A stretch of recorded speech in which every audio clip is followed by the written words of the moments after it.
Shogirdlar ko'p. Hozir jurnalga ko'ramiz nechta odam kelibdi. 10 ta, soat 12:20 va to'g'risi 10 ta odam kelibdi. Har bitta kelgan odam mana qilib belgilaydi. 15-kun keldim, 5-kun keldim, 8-chi, 4-chi, 7-chi kun keldim. Shunda "O'y, sen nechinchi kun kelding? Nechinchi kun o'qiyapsan?" degan narsalar bo'lmaydi-da. O'sha har bittasi necha kundan beri o'qiyotgani ma'lum bo'ladi. Shunaqa. Bu yangi kelgan shogirdimiz, xudo xolisa. Shogirdimiz ekzamenga borgan ekan, nerjavika bo'yicha ekzamen qilishgan ekan. O'shanga hozir nerjavikani yaxshilab o'rganay deb ketdi.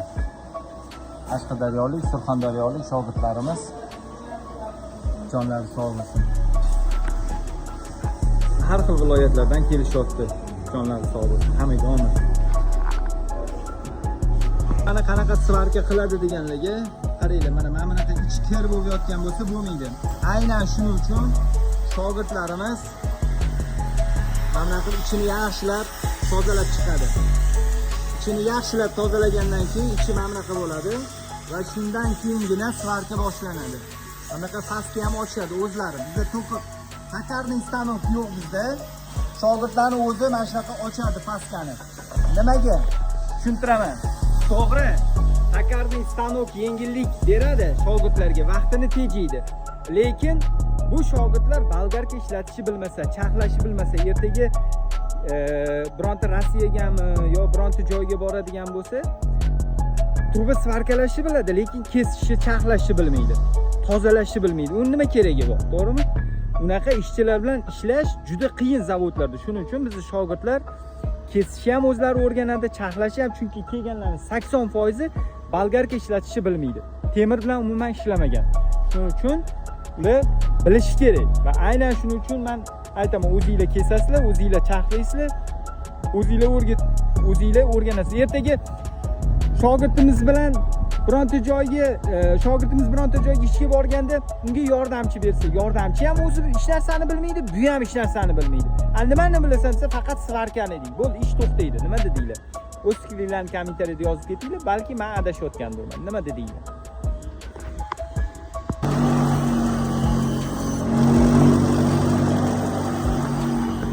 Uskunalarda ishlashni o'rgatinglar deganlar uchun qisqacha video. Ustoz chaqlash kerakligini, valframni to'g'ri chaqlash uslubini o'rgatyapti. Valfram degani mana bunaqa narsa. Bu argonda ishlaydigan valfram.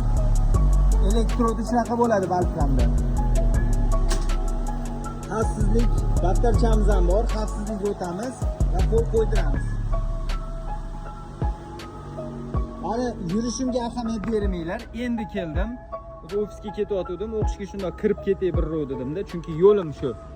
Kimda ofisga ketaman. Anta yotoqxonamiz bor, yashil setga ko'ryapsizlarmi? Mana shu devorlar orqasida, mana o'sha yerda, stalbaning orqasida tom ko'ryapti-ku, o'sha yerda yotoqxonamiz bor. O'qishimiz mana shu yerda. Bu yerda ham shogirdlar bor mana. Shogirdlar harakatda.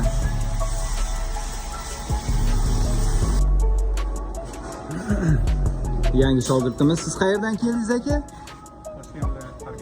Parkentdan. Parkentliklar, parkatsiylar yozib ketishdan chiqasiz. Hammaga omad. Shu bolani taniganlar nomer ading deb yozib ketinglar. Mana yana bitta nomer ading shogirdimiz bizani. Xudo xolasa, xudo nasib. Bularning ham ishi zo'r chiqyapti. Harakatchan yigitlardan, xudo xolasa, bo'laman degan bolalardan. Bizda 80% yoshlar, kanikulga ko'pchilik kelgan, kollejdan kelgan bolalar bor, har xil bolalar. Lekin yoshlar bu safar bu partiyada yoshlar ko'p. Sababi nimada bo'lishi mumkin?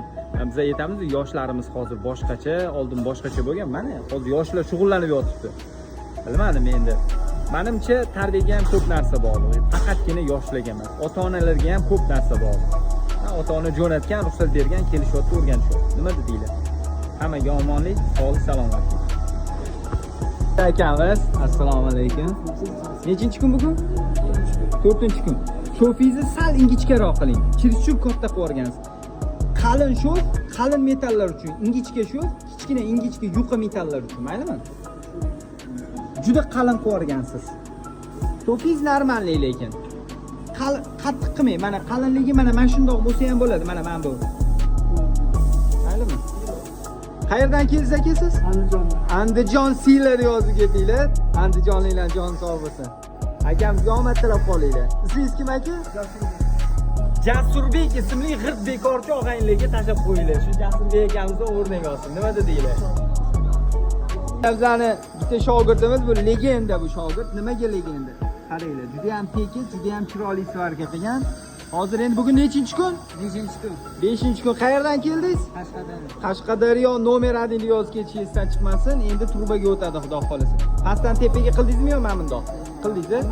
Bo'ldi, turbalarni tayyorlab, turbalarga o'tavering. O'zi 6-kun o'tadi, lekin bu Qashqadaryolik ukamiz bugun o'taman deb turib oldi, chunki ishlari yaxshi, yomon emas.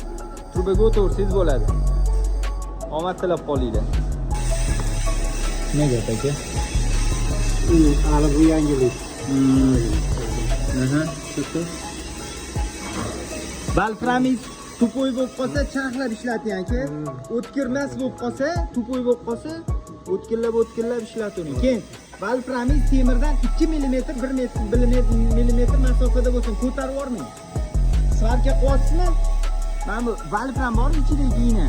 1 mm 2 mm masofada bo'lsin. Svarka qilingchi, men tomosha qilaman.